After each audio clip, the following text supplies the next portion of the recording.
నమస్కారం reporter TV news కి స్వాగతం. హెడ్లైన్ చూద్దాం.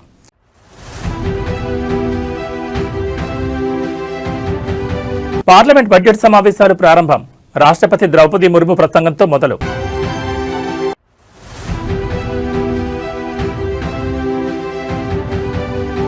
ప్రారంభమైన ఏపీ కేబినెట్ సమావేశం. వివిధ ప్రాజెక్టులకు మంత్రి మండలి ఆమోదం తెలిపే అవకాశం.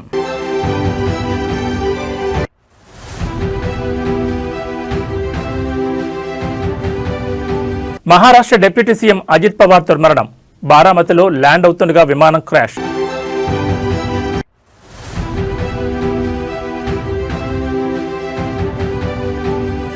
తెలంగాణలో మున్సిపల్ ఎన్నికల నగారా. నేటి నుంచే నామినేషన్ల స్వీకరణ.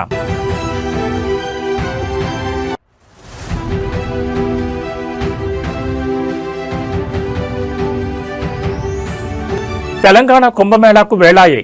ఇవాల్టి నుండి మేడారం జాతర ప్రారంభం. ఇక డీటెయిల్స్ చూస్తే 2047 నాటికి వికసిత్ భారత్ లక్ష్యంతో కేంద్ర ప్రభుత్వం ముందుకు సాగుతున్నట్లుగా రాష్ట్రపతి ద్రౌపది ముర్ము అన్నారు. ఇవాళ పార్లమెంట్ బడ్జెట్ సమావేశాలు ప్రారంభమయ్యాయి. ఈ సందర్భంగా ఉభయ సభలను ఉద్దేశించి రాష్ట్రపతి ద్రౌపది ముర్ము ప్రసంగించారు. దేశవ్యాప్తంగా 4 కోట్ల మందికి ఇళ్లు నిర్మించాం, 10 కోట్ల మందికి కొత్తగా ఎల్పీజీ కనెక్షన్లు ఇచ్చాం. ప్రపంచంలో ధాన్యం ఉత్పత్తిలో భారతదేశం అగ్రస్థానంలో ఉంది. ఆక్వా రంగంలో ప్రపంచంలోని 2వ స్థానంలో ఉన్నాం. 150కి పైగా వందే భారత్ రైళ్లు నడుస్తున్నాయి అని ద్రౌపది ముర్ము అన్నారు. ఇన్కమ్ ట్యాక్స్ లో కీలక సంస్కరణలు తీసుకొచ్చాం. 12 లక్షల వరకు ఆదాయ పన్ను మినహాయింపు కల్పించడంతో మధ్యతరగతి ప్రజలకు మేలు జరిగింది. ఆధునిక టెక్నాలజీ పవర్ హౌస్ గా భారత్ను మారుస్తున్నాం. పీఎం సూర్యఘర్ యోజనతో సాధారణ ప్రజలు కూడా విద్యుత్ ఉత్పత్తి చేస్తున్నారు. ఈశాన్య రాష్ట్రాల్లో రైలు కనెక్టివిటీని పెంచామని రాష్ట్రపతి ద్రౌపది ముర్ము అన్నారు. ఇదిలా ఉంటే పార్లమెంట్లో విపక్షాలు ఆందోళన చేస్తున్నాయి. జీ రామ్జీ సర్కు వ్యతిరేకంగా నినాదాలు చేశారు. ఈ సమావేశాలు 2 విడతలుగా జరగనున్నాయి. జనవరి 28 నుంచి ఫిబ్రవరి 13 వరకు, మార్చి 9 నుంచి ఏప్రిల్ 2 వరకు జరగనున్నాయి. ఫిబ్రవరి 1న ఆర్థిక మంత్రి నిర్మలా సీతారామన్ బడ్జెట్ ప్రవేశపెట్టనున్నారు.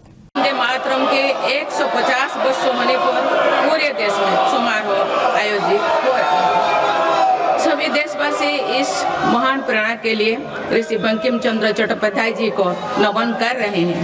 मैं आप सभी संसद सदस्यों को बधाई देती हूं कि इस पूर्ण अवसर पर संसद में विशेष चर्चा का आयोजन किया गया है।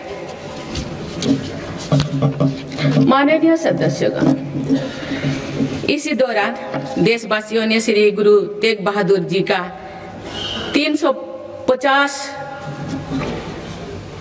शहीद दिवस पर्व पूरी श्रद्धा के साथ मनाया। भगवान बिरसा मुंडा के 150 जन्म जयंती वर्ष के दौरान देश ने उन्हें श्रद्धांजलि दी और आदिवासी समाज के योगदान को याद किया।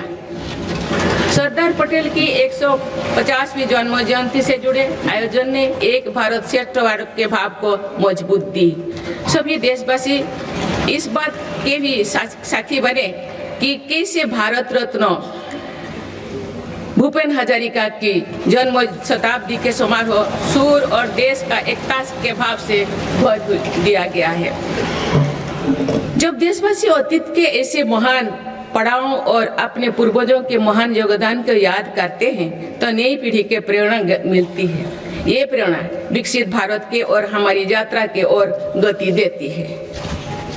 माननीय सदस्यगण, वर्ष 2026 के साथ ही हमारे देश इस सदी के दूसरी पड़ाव पर पहुंच गया है। भारत के लिए सदी के पहले 25 वर्षों का समापन अनेक सफलताओं, गौरवशाली उपलब्धियों और असाधारण अनुभवों के साथ हुआ है।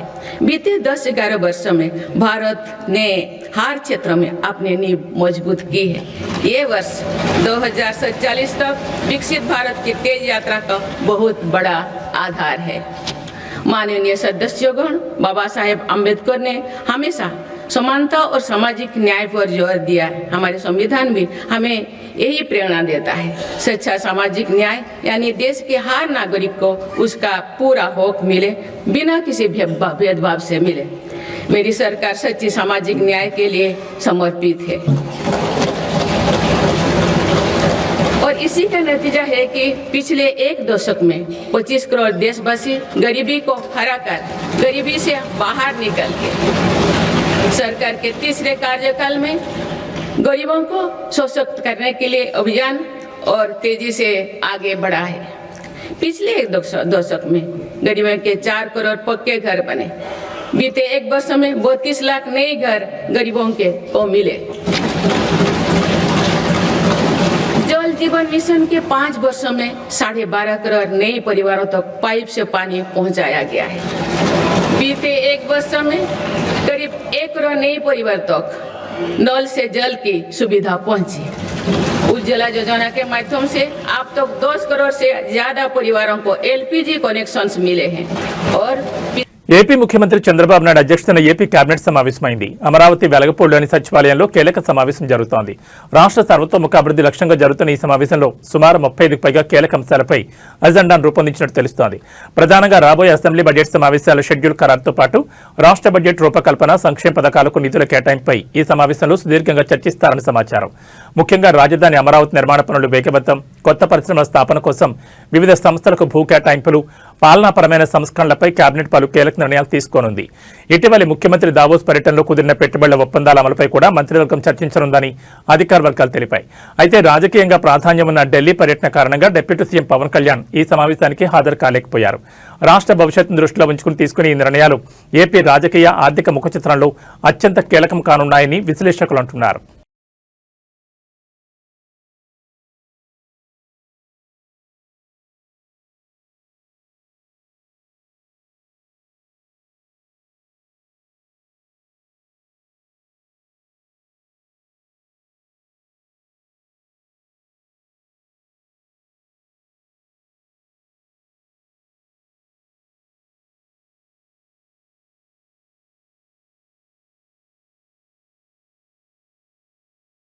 మహారాష్ట్ర డిప్యూటీ సీఎం అజిత్ పవార్ ప్రయాణిస్తున్న చార్టెడ్ ఫ్లైట్ ఘోర ప్రమాదానికి గురైంది. బారామతిలో ఎమర్జెన్సీ ల్యాండింగ్ చేస్తుండగా ఫ్లైట్ కూలిపోవడంతో భారీ మంటలు చెలరేగాయి.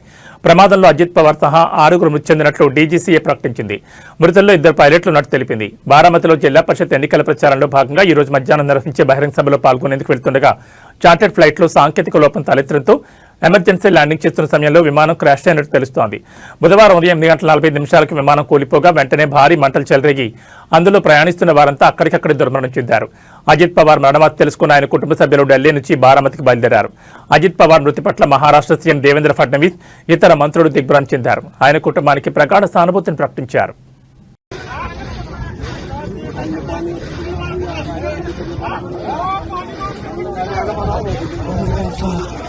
Malas baka yung kaya ko. Tama sa dito. Right ka?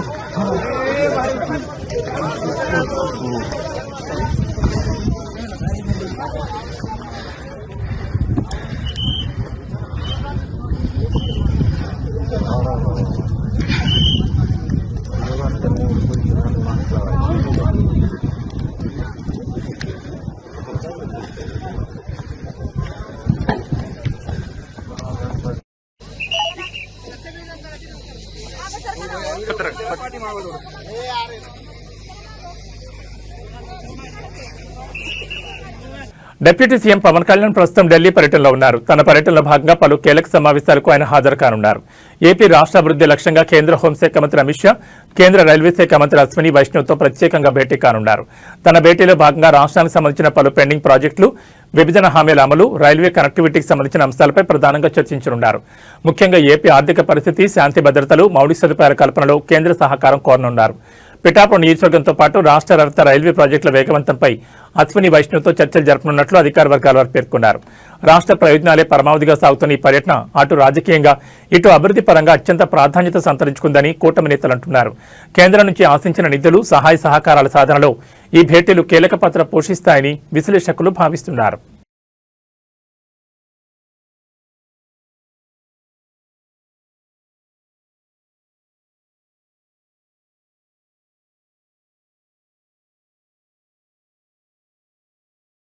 తెలంగాణలో మున్సిపల్ ఎన్నికలకు నగారా మోగింది. వచ్చే నెలలో ఒకే విడతలో ఎన్నికలు జరగనున్నాయి. ఫిబ్రవరి 11న పోలింగ్, 13న కౌంటింగ్ జరగనుంది. 16వ తేదీన మేయర్లు, చైర్మన్ల ఎన్నిక జరుగుతుంది. నోటిఫికేషన్ విడుదలతోనే రాష్ట్రంలో ఎన్నికల కోడ్ అమల్లోకి వచ్చేసింది. పురపోరు కోసం 3 ప్రధాన పార్టీలు పోటాపోటీగా సిద్ధమవుతున్నాయి. పంచాయతీ ఎన్నికల ఫలితాలు కంటిన్యూ చేయాలని కాంగ్రెస్, సత్తా చాటాలని బీఆర్ఎస్, పట్టణ ప్రాంతాలపై పట్టు నిరూపించుకోవాలని బీజేపీ చూస్తున్నాయి. తెలంగాణలో మరోసారి ఎన్నికల హీట్ పెరనుంది. ఇప్పటికే జరిగిన అసెంబ్లీ, పార్లమెంట్ ఎన్నికల్లో కాంగ్రెస్ పార్టీ ఘన విజయం సాధించగా హోరాహోరీగా సాగిన సర్పంచ్ ఎన్నికల్లో కాంగ్రెస్ మద్దతు పొందిన అభ్యర్థులు అధిక సంఖ్యలో గెలిచి తొలి స్థానంలో నిలవగా బీఆర్ఎస్ 2వ స్థానం, బీజేపీ 3వ స్థానంతో సరిపెట్టుకున్నాయి. కాగా గ్రామస్థాయిలో ప్రశాంతంగా ముగిసిన ఈ ఎన్నికల తర్వాత ఇప్పుడు పట్టణ రాజకీయాలకు తెరలేచే సమయం వచ్చింది.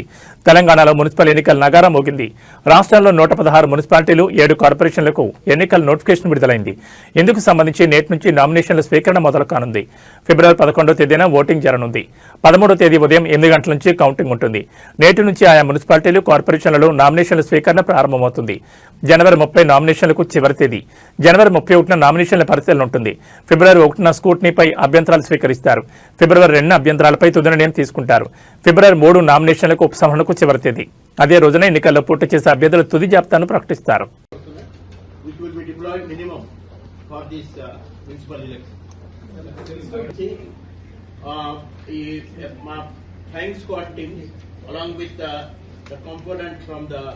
our revenue department also. So they will be starting the checking. The 1800 weapons, illegal firearms కానీ ammunition ఏదైనా ఉంటే చట్టపరంగా వాళ్ళ మీద చట్ట చర్య తప్పదు. Definitely law will take its own course. And మొన్న గ్రామ పంచాయతీ ఎలక్షన్ లో కూడా చాలా మంచి సీజన్. ఈ ఫిర్బీస్ లిక్కర్ ఇవన్నీ మనం చాలా బాగా. మునుగోడు నియోజకవర్గ అభివృద్ధికి నిధులు కేటాయించడంలో అలాగే నిర్లక్ష్యం చేస్తే ఏదో ఒక రోజు బాంబు పేల్చడం ఖాయమని మునుగోడు ఎమ్మెల్యే కోమటిరెడ్డి రాజగోపాల్ రెడ్డి తీవ్ర హెచ్చరికలు జారీ చేశారు. తనకు పదవి రాకుండా పర్వాలేదని, కానీ ప్రజల సమస్యలు తీరకపోతే ఏమైనా జరిగిపోతుందని ఆయన స్పష్టం చేశారు. నల్గొండ జిల్లా మునుగోడు మండలం కోతులారం గ్రామంలో కాంగ్రెస్ కార్యకర్త విగ్రహావిష్కరణ కార్యక్రమంలో ఆయన ఈ వ్యాఖ్యలు చేశారు. హైదరాబాద్కు కోతవేడి దూరంలో ఉన్న మునుగోడు నియోజకవర్గం అభివృద్ధిలో వెనుకబడిందని ఆయన ఆవేదన వ్యక్తం చేశారు. నియోజకవర్గంలో పనులు చేపట్టిన బిల్లులు ఇవ్వకపోవడంతో కాంట్రాక్టర్లు పనులు సగంలో నిలిపివేసి చేతులెత్తేస్తున్నారని ఆయన ఆందోళన వ్యక్తం చేశారు. ఈ విషయాన్ని సీఎం దృష్టికి తీసుకెళ్లానని, వారం రోజుల్లో పూర్తిస్థాయి బిల్లులు చెల్లిస్తామని హామీ ఇచ్చిన సీఎం 3 వారాలు గడిచినా ఒక్క బిల్లు కూడా చెల్లించలేదని అన్నారు. రాష్ట్రంలో కేవలం సీఎం మంత్రుల నియోజకవర్గాల్లోనే అభివృద్ధి పనులకు నిధులు మంజూరు చేసి అభివృద్ధి చేసుకుంటున్నారు తప్ప ఎమ్మెల్యేల నియోజకవర్గాల్లో బిల్లులు ఇవ్వకపోగా నూతన పనులకు కూడా మంజూరు చేయడం లేదని ఆయన ఆవేదన వ్యక్తం చేశారు.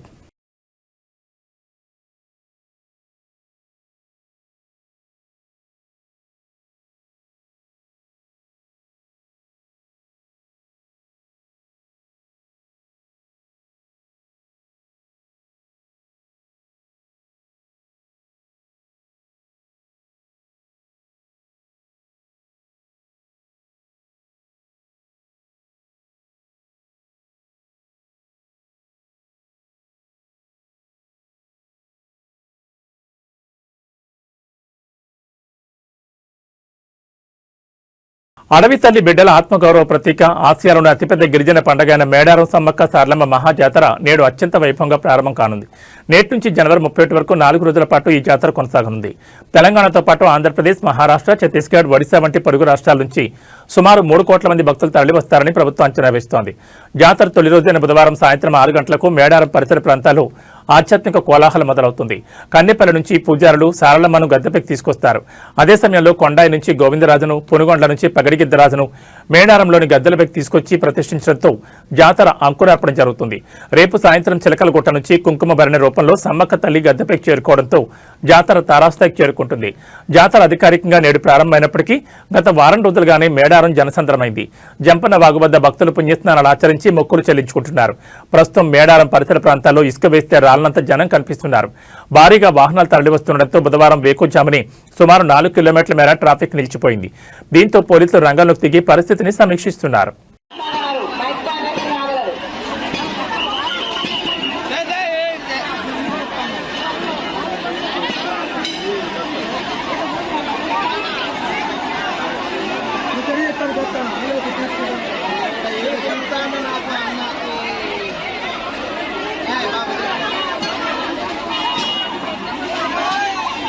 వర్ధనపేట మాజీ ఎమ్మెల్యే ఆరూరు రమేష్ తిరిగి సొంత గూటికి చేరుకోనున్నారు. బీజేపీ ప్రాథమిక సభ్యత్వానికి సోమవారం రాజీనామా చేసిన రమేష్ ఇవాళ సాయంత్రం 6 గంటలకు హైదరాబాద్లోని తెలంగాణ భవన్లో బీఆర్ఎస్ వర్కింగ్ ప్రెసిడెంట్ కేటీఆర్ సమక్షంలో ఆయన గులాబీ కండువ కప్పుకోనున్నారు.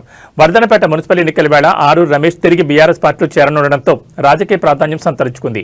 2024 మార్చిలో బీఆర్ఎస్ ను వీడి బీజేపీలో చేరిన రమేష్ అదే ఏడాది జరిగిన లోక్సభ ఎన్నికల్లో వరంగల్ పార్లమెంట్ నియోజకవర్గం నుంచి బీజేపీ అభ్యర్థిగా పోటీ చేసి ఓడిపోయారు. ఆ తర్వాత రాజకీయంగా ఆశించిన స్థాయి ప్రాధాన్యం లభించకపోవడం, పార్టీలో క్రియాశీలక ప్రాధాన్యం తగ్గిపోవడం ఆయన అసంతృప్తికి కారణమైనట్టు తెలుస్తోంది.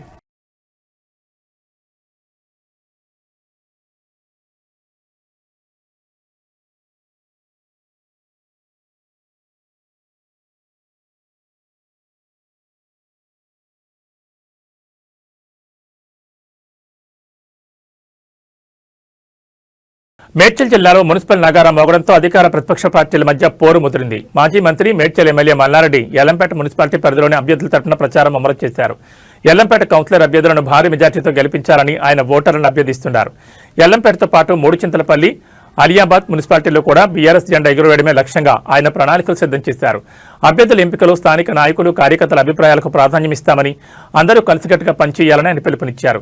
ఇప్పటికే ఆయా మున్సిపాలిటీలకు పార్టీ అధిష్టానం ఇన్ఛార్జీలను కూడా నియమించింది. ప్రభుత్వంపై ఉన్న వ్యతిరేకతను అనుకూలంగా మార్చుకుని మున్సిపల్ ఎన్నికల్లో క్లీన్ స్వీప్ చేయాలని మల్లారెడ్డి తన అనుచరులకు దిశానిర్దేశం చేస్తున్నారు.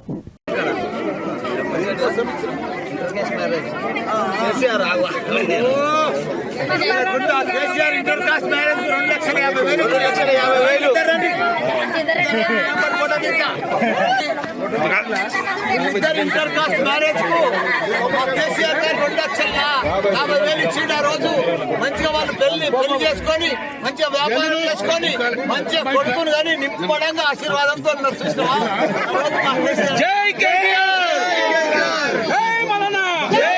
వేగంగా వెళ్తున్న కారు అదుపు తప్పి పిల్లను ఢీకొట్టడంతో ఇద్దరు ప్రాణాలు కోల్పోయారు. ఈ షాకింగ్ ఘటన హైదరాబాద్ నగరం మేడిపల్లి పోలీస్ స్టేషన్ పరిధిలో చోటు చేసుకుంది. మౌలాల్యులోని స్నేహితుడి ఇంటి వద్ద జరిగిన ఫంక్షన్ కి నిఖిల్ కారులో వెళ్లి వస్తూ పోచారం సద్భావన టౌన్షిప్ లో ఉంటున్న స్నేహితులను దింపేందుకు వెళ్తుండగా మేడిపల్లిలోని Uppal Narapalli elevated flyover pillar number 97 వద్దకు రాగానే వాహనం అదుపు తప్పింది. దీంతో పిల్లర్ నెంబర్ 97ను బలంగా ఢీకొట్టింది. ఈ ప్రమాద సమయంలో కారులో మొత్తం 8 మంది ప్రయాణిస్తుండగా వనపర్తి జిల్లాకు చెందిన ఇంజనీరింగ్ విద్యార్థులు సాయి వరుణ్, నిఖిల్ అక్కడికక్కడే ప్రాణాలు కోల్పోయారు. కారు వేగంగా ఢీకోవడంతో వాహనం నుజ్జునుజ్జైంది. కాగా కారు పరిస్థితిని చూస్తే ప్రమాద తీవ్రతను స్పష్టం చేస్తోంది. ఇదిలా ఉంటే ఈ ఘటనలో వెంకట్, రాకేష్, యశ్వంత్ అనే ముగ్గురు విద్యార్థులు తీవ్రంగా గాయపడగా వారి పరిస్థితి ప్రస్తుతం విషమంగా ఉన్నట్టు సమాచారం. అదృష్టవశాత్తు సాత్విక్, హర్షవర్ధన్, అభినవ్ అనే మరో ముగ్గురు విద్యార్థులు స్వల్ప గాయాలతో ప్రాణాపాయ నుంచి బయటపడ్డారు. సమాచారం అందుకున్న వెంటనే మేడిపల్లి పోలీసులు ఘటనా స్థలాన్ని చేరుకుని క్షతగాత్రులను చికిత్స నిమిత్తం ఆసుపత్రికి తరలించారు. ఈ మేరకు కేసు నమోదు చేసుకున్న పోలీసులు మితిమీరిన వేగమే ప్రమాదానికి కారణమని ప్రాథమికంగా నిర్ధారించి దర్యాప్తును కొనసాగిస్తున్నారు. కాగా ఈ ప్రమాదానికి సంబంధించిన పూర్తి వివరాలు ఇంకా తెలియాల్సి ఉంది.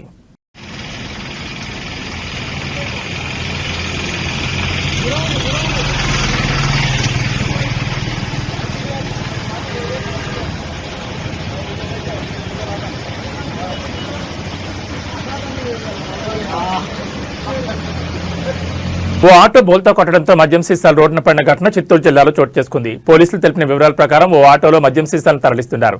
గంగవరం సమీపంలోని సాయి గార్డెన్ సిటీ వద్దకు ఆటో చేరుకోగానే ప్రమాదానికి గురైంది. టర్నింగ్ పాయింట్ వద్ద ఒక్కసారిగా బోల్తా కొట్టింది. ఈ ప్రమాదంలో ఆటో డ్రైవర్ రాజే తీవ్రంగా గాయపడ్డారు. గమనించిన స్థానికులు వెంటనే ఆటో డ్రైవర్ను చికిత్స కోసం పలమనేరు ఏరియా ఆసుపత్రికి తరలించారు. అతని పరిస్థితి విషమించడంతో అక్కడి నుంచి చిత్తూరు ప్రభుత్వ ఆసుపత్రికి వైద్యుల సూచన మేరకు తీసుకెళ్లారు. ప్రస్తుతం రాజయ్య చిత్తూరు ప్రభుత్వ ఆసుపత్రిలో చికిత్స పొందుతున్నారు. అయితే ప్రమాదం జరిగిన వెంటనే ఆటోలో తీసుకెళ్తున్న మద్యం సీసాలు రోడ్డుపై చిందరవందరగా పడ్డాయి. వాటిలో కొన్ని బాటిళ్లు పగిలి మద్యం రోడ్డుపై పారింది. గమనించిన స్థానికులు బాటిళ్లను సేకరించి ఒక పక్కన పెట్టారు. విషయం తెలుసుకున్న పోలీసులు సంఘటనా స్థలాన్ని చేరుకుని విచారించారు. ప్యాసింజర్ ఆటోలో భారీ ఎత్తున మద్యం తరలించడాన్ని గుర్తించారు. అయితే మద్యాన్ని కొత్తపల్లి గ్రామంలోని ఓ బెల్ట్ షాప్ తరలిస్తున్నట్లు పోలీసుల విచారణలో తెలిసింది. ఘటనపై పోలీసులు కేసు నమోదు చేసుకుని దర్యాప్తు చేస్తున్నారు.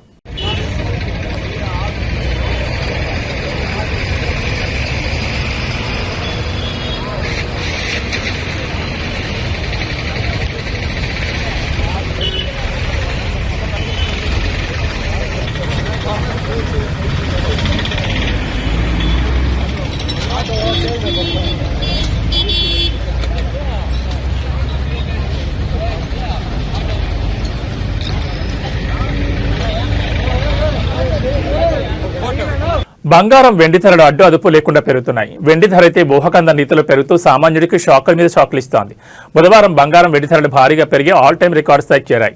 24 క్యారెట్ల బంగారం 10 గ్రాముల ధర 3,220 రూపాయలు పెరిగి 1,65,170కి చేరింది.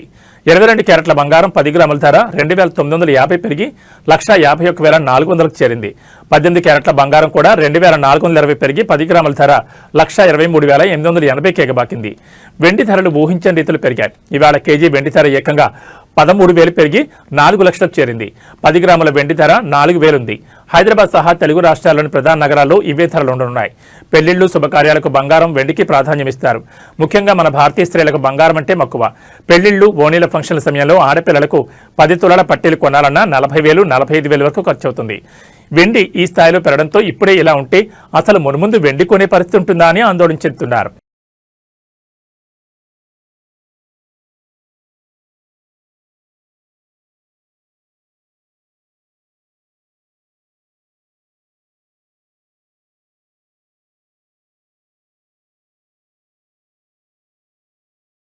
ఇవి బులెటిన్ విశేషాలు. నమస్కారం.